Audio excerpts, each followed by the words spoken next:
Hello designs, and welcome to this part 2 where we deep dive into this layout design that we discussed in the last video. And I really wanted to make this video as I think there's still a lot to talk about, and it's mostly sparked by the client who had this layout and it basically just wasn't content with it, with where it was going, and that's what stalled the further construction of it. Let's just dive straight in. So this is the file that the client sent to me, and you can see it here as well. Existing layout, it's once around the room. Motivation to finish scenery is waned because not satisfied with the current track plan. Yeah, and then this is a point I actually hear a lot from clients is when they reach out to me that they feel a lot more interesting track plan can be incorporated into the space. So he's referring to the plan in video 206. So here's the plan in video 206. So it's basically a double track main line where one main line crosses onto the peninsula, as you see here, does a loop over the peninsula and then crosses itself again and continues around the room. And the other track, as we have it, also just is an outer loop, very simple, does not go onto the peninsula. The added complexity here is that we go into staging from the peninsula. It's not really an option in our design, but that's how we did it here. So let's have a look and see what did he do, and let's do it from the perspective of the AC and the staircase. So we're coming up the staircase. This is when you enter the room, and you come up here, and then there's a intermodal yard. That was another comment in his email. He doesn't want to model intermodal yard, which I fully agree with because it doesn't really do much other than park the trains. There's no footpath here between the staircase and the layout. So the layout is set into the room. So basically like that, just sketch it a little bit, which is not a bad design. It does create this sharp curve here on the lift bridge, get back to that. And then we have some switching here on the right. Actually, the lift gate section, he said there were problems. Curved track can be a problem at joints. Yes, I fully agree. Try to avoid that. Always have straight before, straight after, perhaps a curve, and then straight before, straight after. We also see the AC unit here. That's something we want to, somehow stay clear of. Don't go in front of the blower. Don't block the entry. So continuing, this is the view from the back. So we have a mine here covering most of the peninsula area. I think he was working on some kind of town village scene here in the middle. We have the 180-degree curve, which of course you're going to get with a peninsula like this.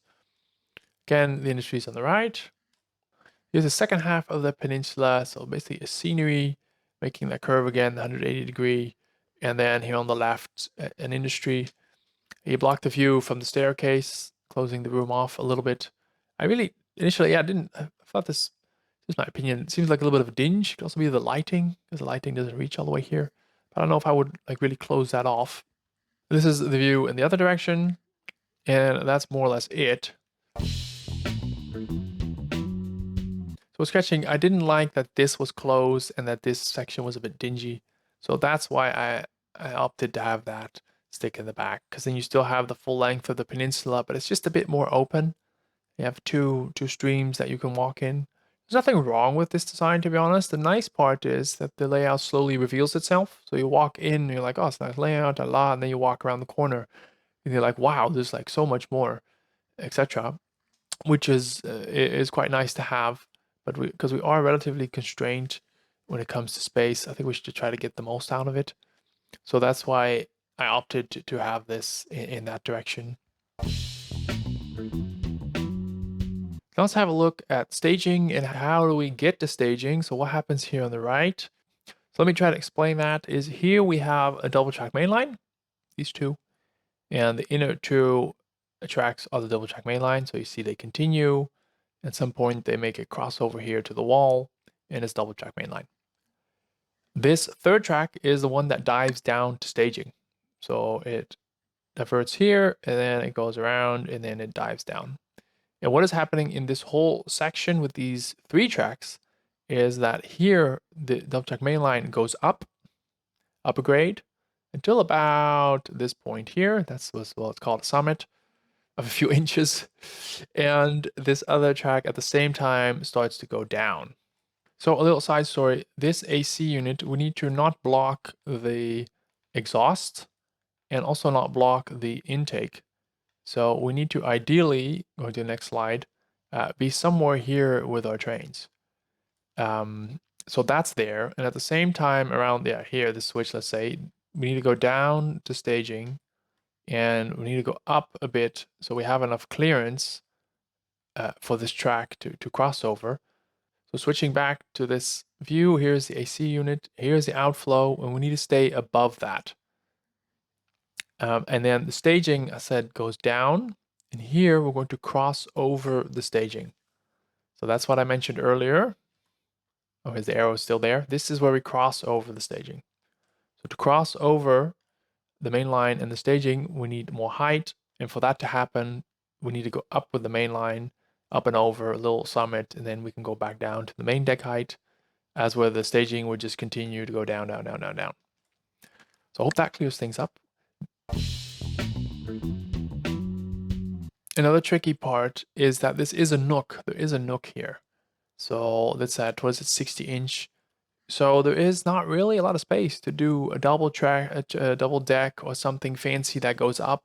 Of course, there can be track that's higher in the middle of the peninsula, but around the walls, you're going to have this nook here that you're going to want to, stay a little bit clear of, just so you have some backdrop left to have some kind of storytelling and some kind of scene there. Because just going to his layout, you could have some kind of track winding up the peninsula somehow to just create a little branch line or something like that. So what you could do is come off here and have this track go up, up, up, up, up, up, up, up, up, across the tracks, up and over, and then here have a bit of a double height and have some industry, maybe a mine or something here up top. But as you see, it's exactly where the paper mill is, so it is all compromised what you want.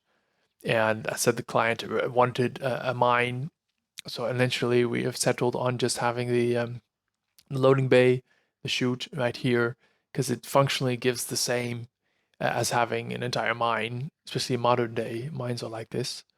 Especially modern day mines are mostly like this, instead of having all the space hog of an actual mine.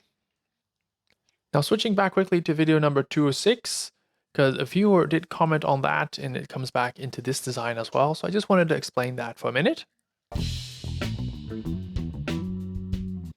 Now, one critique I had on this design, and it's relevant for the new design as well, and that is someone, he said, I don't like when the train is here and it crosses over to the other side of the peninsula, because that means you need to walk around and you lose sight of the train to the other side of the peninsula. But yeah, I will explain why that is. And in core, it's basically just a space constraint, to be honest. We just don't have enough space to make it otherwise. But let's just go through it. Let's just continue that train of thought. So let's say we don't want to cross to the other side of the peninsula. And how are you going to get onto the peninsula and where are you coming from? So this is a 30-inch minimum radius. It basically means the track has to start here all the way against the wall, and then you can make it to the inside, or you start somewhere here halfway through this benchwork, and then you go to you arrive here in the middle of the peninsula. Now you don't really want to be arriving to the middle of the peninsula, because that means, because as the return loop is there, it means you need to cross this land, let's say, the real estate, and it cuts it up. You have two halves. I'm not saying it's a bad thing and you should never do that, but generally, if we can just if you can come in from here, you can make a better use of the space. If you do cross in from there, then you could obviously also just move the center divider to something like that and create one ginormous space here. So you're not cutting it in half, but you're just creating a big space and then a half space, and then you can do, I don't know, something on the other side, just some scenery only. But let's just keep this train of thought for now. And it's the same here on this side. And it's even worse because it's quite narrow here. So that basically means, best case scenario, you're going to come out here in the middle of this peninsula, right there. And then you go somewhere here. Now, of course, it's going to be something like that. Of course, we're just sketching, but I just want a proof point. So this doesn't leave a nice space to do something with. and it also constrains where this track comes out. And of course, you can say we have plenty of space, put it like this, but we are doing a double track mainline. So if we add just a very generous 3-inch spacing right there, and let's say you would have, so you see in this variant, you're coming out in both cases in the middle of the half of the peninsula. And another issue that this creates, so if I just pull this down and then let me just create that other line as well, is how are you going to mask all that? How are you going to make a believable scene? Because having a 180-degree curve is not very believable. It doesn't happen that often in railroading. Of course, it's there. Don't please no one comment about the horseshoe curve. But it's not, generally speaking, it's not there. And then this one is also diverging. So how are we going to mask this, hide this? And of course, you can put a mountain here, but then you have a track that goes in a curve, somewhere like that, and it comes out somewhere as well. I don't think this is really super believable in the way we want to go. So hence comes the trade-off to have the track crossover to the other side of the peninsula, in this case and in this case. And then it gives us here, use my little arrow here, opportunity to have some straight together with this easement and curve. And then if we just sketch a tunnel over there, we have the tunnel going in straight here into the tunnel, going in straight here into a tunnel. And then, yes, we still have a single track into tunnel there and there. There's nothing to do about that. And then this track, yes, it is still 180-degree curve, but at least the story is there that it's going around the mountain onto that. So that is specifically why this is done. Let's have a final look at the schematic. Just go over a little bit over the crossovers. So we have one here, there, and they all have their reason. The one over there, and all have their function. And I think one of the most important ones coming from staging is that you can be able to wiggle on to this arrival departure track, just like that. Or to take the right-handed traffic in this direction and to continue your journey. And the same in the opposite direction. Now, Peninsula is designed in a way that right-handed traffic can bypass it and go all the way around and come back here. And then we'll use this crossover to get back into right-handed traffic. And this crossover here in the top is also used if we're coming in on right-handed traffic. If we want to cross over in case, for example, the yard lead is spilling over to the main line right here. So then we need to cross over, and then we can go around and then enter the yard just like that, or the arrival departure just like that. So that is why that's there amongst some of the reasons, because it's also there if you want to switch the mine and the logging. They're both in the same direction. Let's say you're coming in here and you want to switch the mine, then you're going to have to use this crossover to switch the mine like that. This crossover here is there if you're coming in right-handed traffic and you want to go to the arrival departure track, you can do it like that. So they all have a function, they're all there for a reason.